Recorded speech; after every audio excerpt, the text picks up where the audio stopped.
A GIS package cannot be called full-fledged if the following capabilities are missing. So to answer this question, you have to know the full-fledged capabilities of a GIS package. We are talking about what are missing. The first option is data capture and preparation.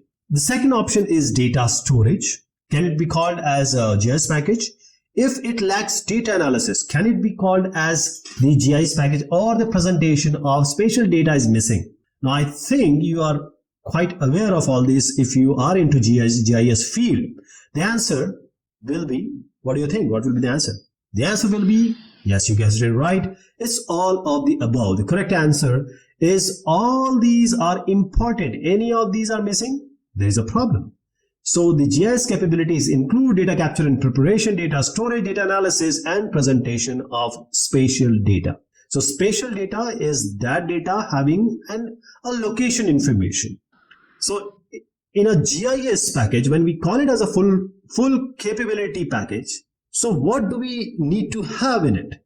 Apart from the four options you see here, data capture and preparation, data storage, data analysis, presentation of spatial data, you need to have mapping. Okay.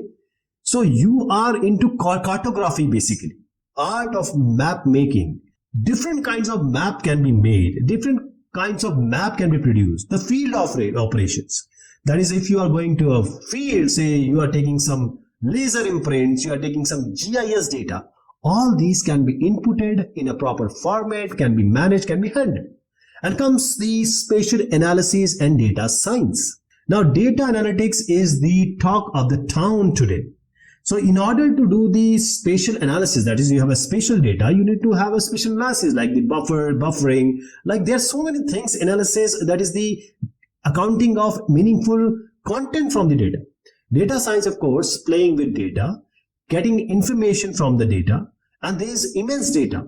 So GIS also, like here, if earthquake is possible, whether the drought is possible, all these are coming from data science only. And the more important thing is that you are talking about geographic information system and remote sensing. So the imagery and remote sensing becomes very important, right? So if you are getting the data from Iconos or the QuickBird or the Cartosets, you need to have the capabilities of handling these imageries, all this remote sensing data, because different satellite have different formats, they have different way of accessing it, their way of actually analyzing it.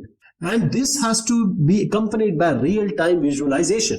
That is, what you are doing should be seen right now, either it is happening in any part of the world. And of course, getting the data out of it, that getting the analytics out of it.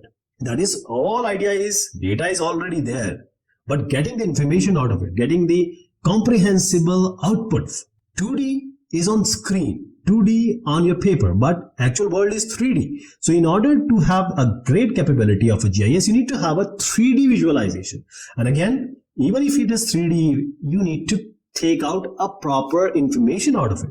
And of course, because there is a humongous data, how to manage the data, that is how to input the data, how to process the data, how to output the data, how the proper format required by your clients, required by the students, required by the examiners, required by the GIS analysts.